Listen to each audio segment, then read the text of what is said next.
दोस्तों, सच्चे हृदय से कमेंट बॉक्स में लिखें, जय माता दी माता रानी आपके सभी कष्टों को समाप्त करें, आपकी झोली खुशियों से सदैव भरी रहे। दोस्तों, नवरात्रि का महापर्व 9 देवी अर्थात 9 कन्याओं को समर्पित है। कन्या पूजन करने से हमारी समस्त पीड़ा दूर होती है, दुख दर्द दूर होते हैं, हर कष्ट दूर होते हैं। दोस्तों, आपको बता दें, इस बार माता रानी हाथी की सवारी पर पृथ्वीलोक पर आ चुकी हैं और भक्तों के कष्टों को दूर करेंगी। जब जब माता रानी हाथी पर सवार होकर आती है, तब तब धरती पर फूल खिलते हैं और वर्षा होती है तथा हरियाली की उत्पत्ति होती है और जीवन सुगम हो जाता है। किसान के घर में साक्षात मां जगदंबा जगत मां का आगमन होता है।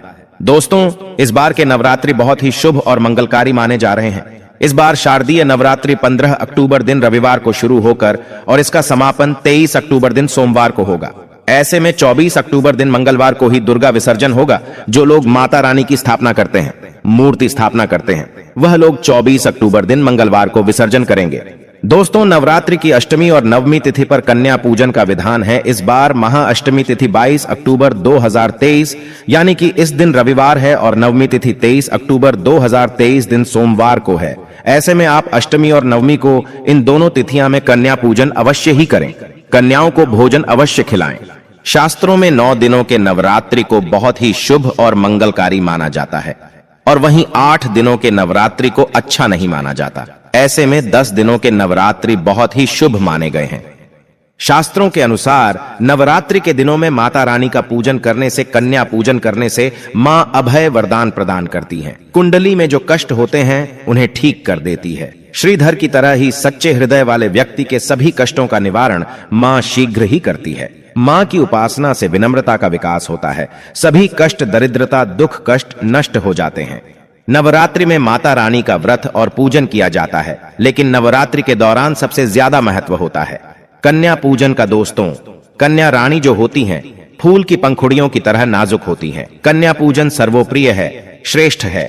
कन्या के रूप में स्वयं जगदंबा देवी, माता वैष्णो, 9 देवियां अर्थात समस्त ब्रह्मांड इनके शरीर के कण कण में वास करते हैं। बहुत कम लोग जानते हैं 33 कोटि देवी देवताओं का वास होता है। कन्याओं के मस्तक पर कन्या चाहें छोटी हो चाहें बड़ी हो, वह सदैव पूजनीय है, मां के समान मानी जाती है। दोस्तों, माना जाता है व्रत और उपासना से माता रानी इतना प्रसन्न नहीं होती है जितना कि कन्या पूजन से होती है। नवरात्रि में छोटी छोटी कन्याओं को माता रानी का स्वरूप माना जाता है। कन्याओं को भोग लगाया जाता है, उन्हें प्रसन्न किया जाता है और बदले में आशीर्वाद मांगा जाता है। कन्याओं को प्रसन्न करने के लिए गिफ्ट आदि उपहार वगैरह दिए जाते हैं। माना जाता है अगर कन्याओं को कोई भेंट दी जाए और वो उसे खुशी खुशी स्वीकार कर ले, तो इसका मतलब है माता रानी अर्थात माता वैष्णो ने वो भेंट स्वीकार कर ली जिन पर कन्याएं प्रसन्न होती हैं। तो समझो उन्हें माता रानी का आशीर्वाद मिल गया और माता रानी की कृपा से उन्हें मुंह मांगा वरदान प्राप्त होता है। कन्या पूजन कोई मामूली पूजन नहीं होता। समस्त ब्रह्मांड में जो पूजा होती है उनसे बढ़कर कन्या पूजन को माना जाता है। 10 बार गंगा स्नान करने से और 100 बार यज्ञ करने से तथा 1000 बार यात्रा करने से जो पुण्य मिलता है, वह मात्र 1 बार कन्या पूजन करने से करोड़ों गुना भक्त को मिल जाता है, प्राप्त हो जाता है। दोस्तों, इसीलिए कहा जाता है कि कन्याओं को सताना नहीं चाहिए, इससे समस्त ब्रह्मांड हिल जाता है। कन्याओं की जितनी सेवा की जाए कम ही होती है। कन्याएं कोई मामूली नहीं होती। कन्या के रूप में स्वयं उनके मस्तक पर विराजमान होकर स्वयं देवी चलकर आपके घर तक आती हैं। नवरात्रि में 2 साल से लेकर 10 साल तक की कन्या का पूजन होना चाहिए। अष्टमी अथवा नवमी को कन्याओं के पैर धोकर भोजन कराना, उपहार आदि देना श्रेष्ठ माना जाता है, दुर्लभ माना जाता है। ऐसा मौका कभी हाथों से नहीं जाने देना चाहिए। इस दिन जितना ज्यादा हो सके कन्याओं को हाथ पकड़कर, पैर पकड़कर अपने घर तक लेकर आएं। दोस्तों, वीडियो में आगे बढ़ने से पहले आप अपनी राशि भी कमेंट बॉक्स में जरूर डाल दीजिएगा।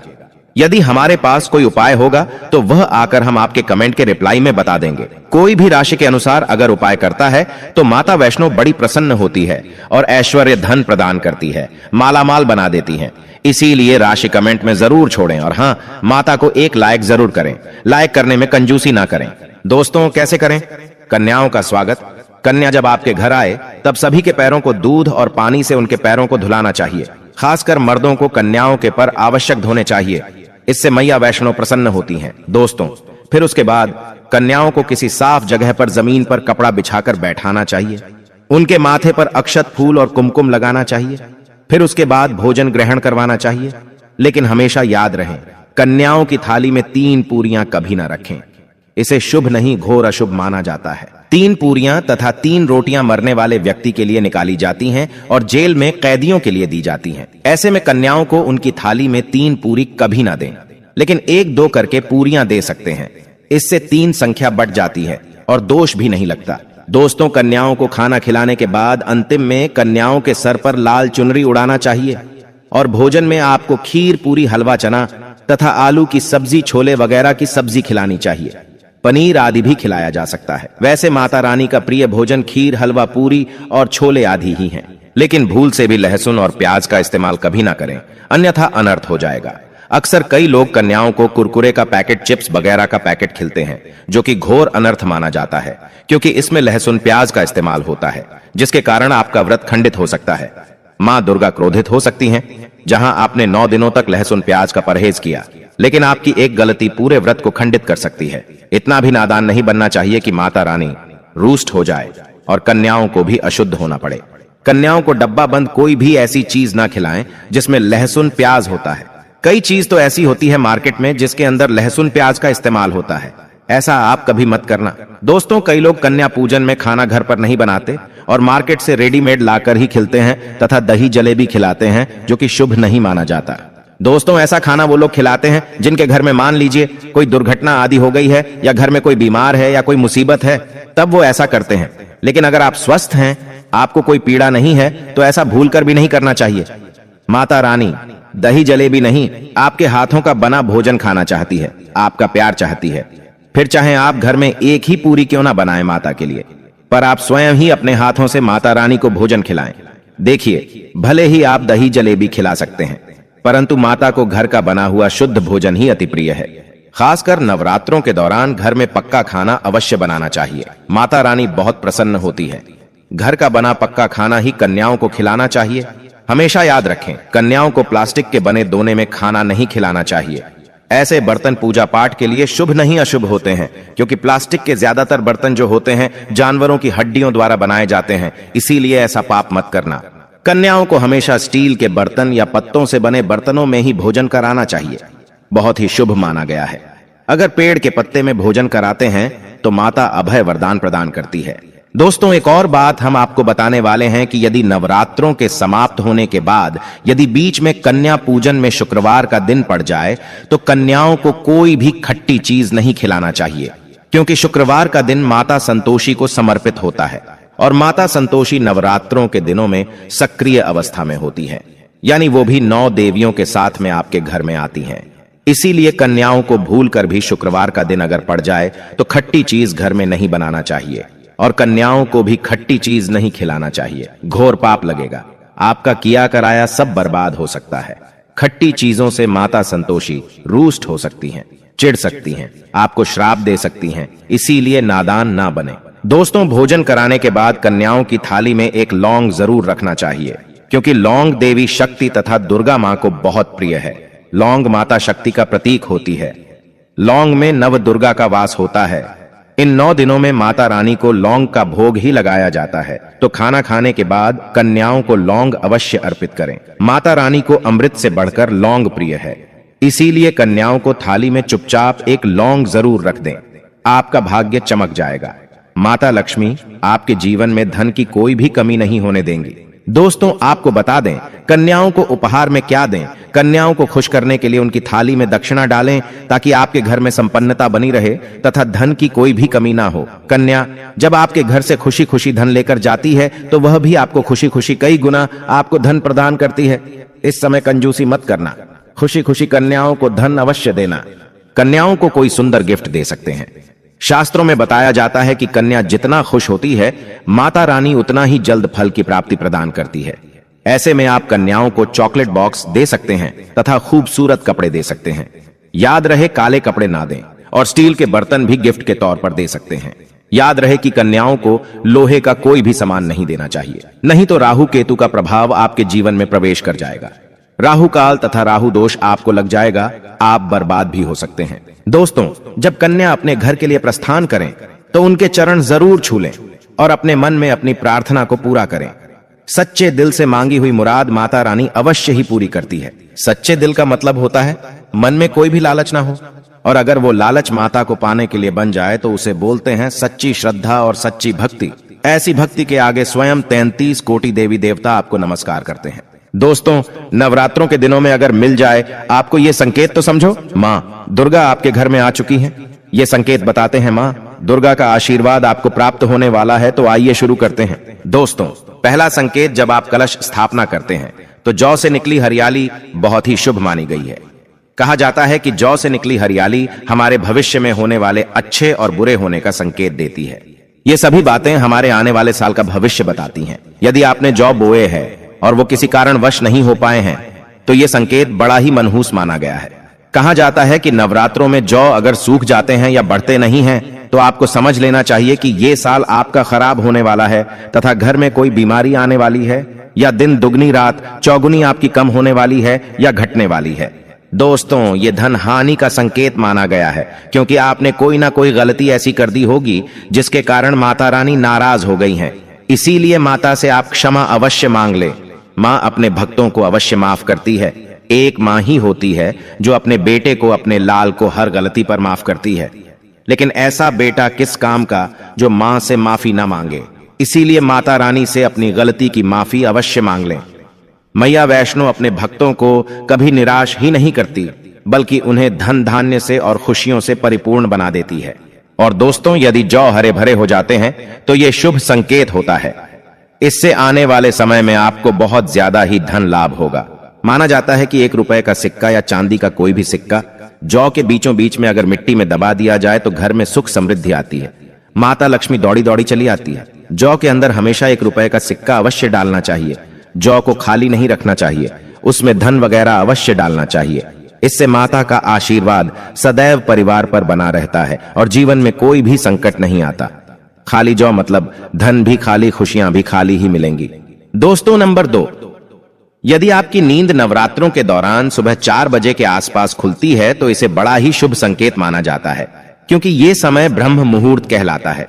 इस समय देवी शक्ति अपने सच्चे भक्तों को ही जागती है। इस समय उठाना मतलब माता की कृपा प्राप्त करने के बराबर माना गया है। ये संकेत बताते हैं कि माता की सच्ची भक्ति का प्रभाव आपके ऊपर हो चुका है और माता रानी आपको जल्दी ही कोई खुशखबरी देने वाली है। माँ आपकी सच्ची भक्ति से बहुत खुश हैं। दोस्तों, नंबर 3, यदि नवरात्रि में आपका मन प्रसन्न होने लगे, पूजा पाठ में आपका मन लगने लगे, पूजा करते समय मन का शांत होना यह दर्शाता है कि आपको बहुत जल्द माँ की कृपा प्राप्त होने वाली है। माता रानी आपकी भक्ति से बहुत खुश हैं। आपकी भक्ति माता रानी को आनंद दे रही है। ऐसे व्यक्ति को समझ जाना चाहिए कि उसके जीवन में अब अच्छा समय आने वाला है।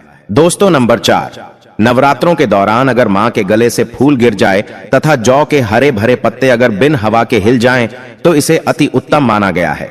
यह संकेत बताता है कि माता रानी का आगमन आपके घर में अस्थायी रूप से हो चुका है। आपको माता लक्ष्मी की कृपा प्राप्त होने वाली है। ये संकेत कुछ खास लोगों को ही दिखाई देते हैं। माना जाता है कि पूजा करते समय अगर धुआं अधिक बढ़ जाए तो इससे यह पता चलता है कि आपके घर से गरीबी हमेशा हमेशा के लिए जाने वाली है। भूत प्रेत आत्माएं अब आपके घर से हमेशा के लिए जाने वाले हैं। पूजा करते समय धुएं का अधिक होना बहुत ही शुभ और मंगलकारी माना गया है। ये संकेत भविष्य में अच्छे परिणाम को दर्शाते हैं। दोस्तों, नंबर 5, द्वार पर गाय का आना। वेदों में बताया जाता है कि नवरात्रि के दौरान गाय माता का घर में आना बड़ा ही शुभ संकेत माना गया है। नवरात्रि में द्वार पर गाय का आना अत्यंत शुभ है। यदि आपके भी द्वार पर गाय आती है तो गाय के माथे पर कुमकुम लगाना ना भूले तथा गाय को रोटी जरूर खिलाएं। इससे मां दुर्गा अत्यंत प्रसन्न होंगी और आपकी झोली खुशियों से भर देंगी। द्वार पर गाय का बार बार आना भी जीवन में आने वाले अच्छे संकेतों की ओर इशारा करता है। दोस्तों, नंबर 6, सपने में शेर का दिखाई देना। अगर आपके सपनों में मां दुर्गा दिखाई देती है, अर्थात कोई भी देवी अगर आपके सपनों में दिखाई देती है तो बड़ा ही शुभ माना गया है।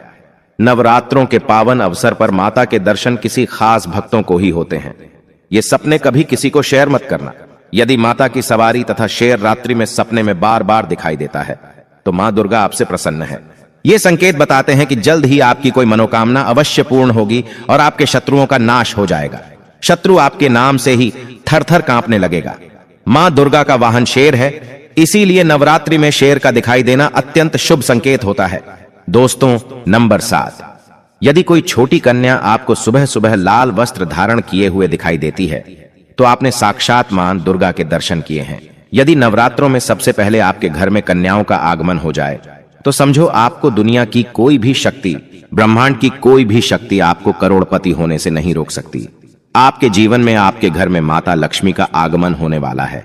आप दिन दुगनी रात चौगुनी तरक्की करेंगे। अब आप खुशियां मनाइए और मिठाइयां बांटें।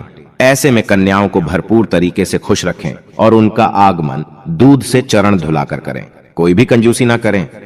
दोस्तों, माता रानी आपको यह संकेत दे रही है कि अब आपका बुरा समय समाप्त हो चुका है। अब जीवन में सुख समृद्धि के द्वार खुल जाएंगे। दोस्तों, नंबर 8, घर पर उल्लू का आना। यदि मां लक्ष्मी का वाहन उल्लू नवरात्रि में आपके घर पर आकर बैठ जाए तो यह भी शुभ संकेत है। इसका अर्थ है कि मां लक्ष्मी का आपके घर में प्रवेश हो चुका है और आपकी आर्थिक स्थिति और मजबूत होगी। लेकिन याद रहे, उल्लू नवरात्रि और दीपावली पर आना ही शुभ माना जाता है। दोस्तों, नंबर 9, यदि ब्रह्म मुहूर्त के समय यानी सुबह के 4 बजे के आसपास घंटियों की आवाज सुनाई दे जाए या शंख की आवाज सुनाई दे जाए तथा कोई भजन सुनाई दे जाए तो बड़ा ही शुभ संकेत माना गया है। इससे यह पता चलता है कि माता रानी आपकी भक्ति से बहुत प्रसन्न है और आपके जीवन में सभी नकारात्मकता का नाश होने वाला है तथा माता लक्ष्मी की कृपा आपको प्राप्त होने वाली है। दोस्तों, नवरात्रों के दौरान घर में काली चींटियों का दिखाना, लंबी लंबी लाइन बनाकर मुंह में खाना ले जाते हुए चींटियों को देखना अच्छा संकेत माना गया है। और यदि मंदिर में पूजा करते समय कोई छिपकली आदि दिखाई दे जाए या मंदिर के स्थान की ओर छिपकली चली जाए तो बड़ा ही शुभ संकेत माना गया है। इससे यह पता चलता है कि आपको माता लक्ष्मी की कृपा प्राप्त होने वाली है, मां का आशीर्वाद आपको मिलने वाला है। नवरात्रों के दौरान मंदिर में छिपकली का दिखना बहुत ही शुभ संकेत माना गया है। आपकी भक्ति का फल आपको शीघ्र ही मिलने वाला है, क्योंकि छिपकली को माता लक्ष्मी का प्रतीक माना गया है। किसी शुभ अवसर पर छिपकली का दिखना मंगलकारी माना गया है और नवरात्रि में छिपकली का मंदिर में दिखना साक्षात देवी लक्ष्मी का स्वरूप माना गया है। दोस्तों, अगर आप वाकई में मां वैष्णो की कृपा पाना चाहते हैं तो कमेंट बॉक्स में लिखें, जय माता दी माता रानी। आपकी झोली खुशियों से भर दें। मां वैष्णो के लिए एक लाइक तो बनता है।